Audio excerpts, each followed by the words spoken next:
Oke guys, ketemu lagi di channel TV Mbah Pelor. Kali ini saya mau bahas masalah konsep desain dari Vitara Escudo Psychic ya. Jadi saya sedikit menyampaikan tentang modifikasi sebelum mobil itu kita ubah atau kita modifikasi ya. Sebelum kita oprek semuanya dari bumper, kaki-kaki, sampai road rack, road check, dan keperluan yang lainnya yang berkaitan dengan speed untuk di off-road ya, untuk mobil-mobil adventure ya.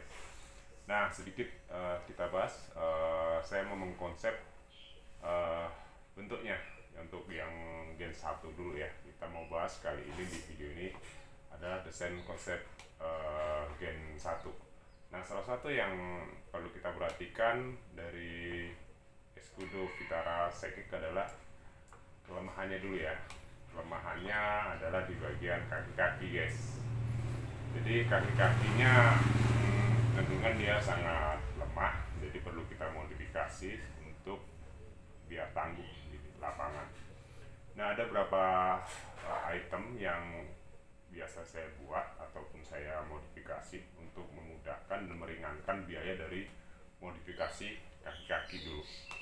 Nah, modifikasi kaki-kaki salah satunya saya menggunakan hybrid ya. Hybrid ini ada berapa jenis, ada berapa karakter ya, jadi dari mobil tersebut. Tapi kita masih ingat, kita masih menggunakan mesin standar kita yaitu G16, masih standar dia ya, jadi 1600 cc ya.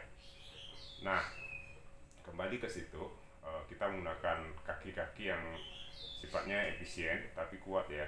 Nah, saya menggunakan metode hybrid, yaitu perkawinan antara gardan asli Vitara dengan hybrid hardtop ataupun tap gitu ya. Karena saya menggunakan metode ini, kita mencari gardan yang lebih kokoh, lebih kuat.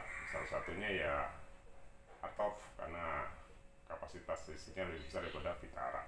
Jadi menggunakan salah satu kaki hybrid itu ada dua teknik. Teknik merubah as atau teknik merubah gigi bonya, atau menggunakan dalamannya dari pionnya. Jadi dari pion yang kecil itu kita rubah untuk masukkan as yang utuh gitu. Tapi ada juga kita dengan sistem rubah dari besi as. Dua sisi ini ada dua kekurangan dan dua keuntungan. Kekurangannya salah satu kita bahas dulu dari gigi bo dulu ya. Kita merubah gigi bo pasti biayanya lebih besar, dan kedua kekuatannya juga dia akan kalah di bagian gigi bo. Pun kalau kita rubah di posisi itu, yang paling kita amankan adalah kita nggak ada standar lagi di final gear kita. Berarti kita merubah di bagian final gear, bukan merubah di bagian as. Itu kelemahannya. Kelebihan dari merubah gigi bo ataupun gigi bintang itu posisi pada letak asnya bisa utuh, secara utuh keseluruhan, karena asnya ini bisa langsung. Cuma juga sumbunya akan lebih pendek mengikuti sumbu asli dari as tersebut, jadi dia tidak bisa mempunyai sumbu yang lebar. Nah, kita bahas yang kedua dari hybrid yang merubah as. Merubah as sendiri salah satu menjadi metode yang saya pakai karena pilihan yang paling efektif ya. Karena VG saya tidak merubah, saya tetap sesuai dengan VG yang kita pakai, misalnya 843 atau 841 dari Vitara Escudo tersebut. Nah, kita rubah di sisi asnya itu di bagian splinnya, yaitu dari gigi bunya atau dari gigi bintangnya. Itu kita rubah penyesuaian dari suri yang punyanya misalnya hardtop 20-30 pieces, 31 pieces, itu bisa kita rubah untuk menjadi 26 pieces. Tujuan kita rubah untuk penyesuaian terhadap final gear. Jadi kita mengalahkan posisi pada besaran ukuran dari as. Nah, diameter dari as tersebut itu untuk hardtop itu sangat besar. Jadi bisa kita rubah menjadi lebih kecil, bukan mengecilkan dalam arti tanpa ada kekuatan. Metodenya ini juga ada metode yang cara pembuatannya. Banyak sih mengatakan sulit karena susah membuat as tuh. Tapi ada juga metode-metode yang teknik penyerutan dengan sistem dingin. Jika kita mau pakai yang seperti ini, kelemahannya satu, as kita emang custom, ya kan? Tapi final gear kita nggak custom. Tapi kalau as utuh, yang menjadi masalah adalah di VG-nya kita custom.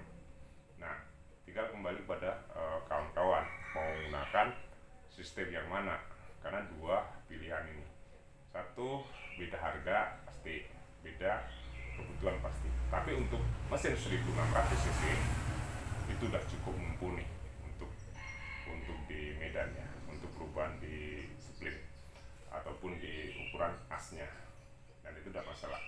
Saya udah hampir 2 tahun juga tidak ada masalah selama ini menggunakan as hybrid hardtop. Saya rubah di suri dan saya maksimalkan di situ, sampai saat ini belum pernah ganti as. Nah, kalau final gear malah justru bisa kena, karena saya udah pernah di final gear. Jadi risiko kena di final gear itu tinggi. Final gear ini karena posisi pada lahar dan setelan, kita ada setelan giginya, ada setelan di laharnya dan posisi yang lainnya. Oke guys, untuk pembahasan tentang final gear kita sudah mencapai pada pemahaman fungsi. Jadi lebih baik kita mengganti di as ataukah mengganti di final gear, gitu aja. Karena mengawinkan dua sisi ini sangatlah sulit, perlu pemahaman yang matang, perlu pengetesan dan uji dari hasil. Jadi bukan hanya cerita aja, jadi cuma cerita bisa pakai, nggak pakai merubah suri langsung bisa, saya pun juga bisa soal kayak gitu. Yang jadi masalah bukan di situ, metode caranya kita seefisien mungkin, semaksimal mungkin. Merubah as tidak menjadi masalah asal kita tahu tekniknya. Tapi bagi kawan-kawan yang merasa itu kurang cukup, ya karena mereka belum membuktikan. Kalau saya sudah membuktikan sendiri di lapangan dan saya sudah mengikuti beberapa event, ya, alhamdulillah aman-aman saja, tidak ada masalah di soal as. Malah justru yang pernah saya mengalami masalah adalah di final gear. Salah satu adalah di lahar, ya, lahar di jantung, itu yang bisa menjadi masalah karena sering goyang atau kena lumpur. Di situ yang menjadi masalah, bocor silnya dan sebagainya, mengakibatkan ya kerusakan pada gigi pinion. Nah, oke, kita sudah bahas soal final gear tadi dan as, antara as utuh dan as serutan ya guys. Jadi kembali ke konsumen maunya seperti apa. Nah, kalau di sini yang utama adalah bagaimana kita memaksimalkan yang ada, ya kan, yang kita punya, dan mempunyai kekuatan yang luar biasa. Bukan berarti seolah-olah kata wow aja, nggak cukup di medan off itu cuma kata wow, semua perlu bukti, perlu action, perlu nyata. Nah, jadi membantah suatu pertanyaan ini ataupun mengklarifikasi pertanyaan ini sederhana. Tekniknya, metodenya itu yang penting, bukan teorinya. Jadi realita di lapangan itu sangat penting guys. Oke, kita lanjut, tonton terus di TV Mbak Pelor. Jangan lupa share dan subscribe ya untuk YouTube TV Mbak Pelor.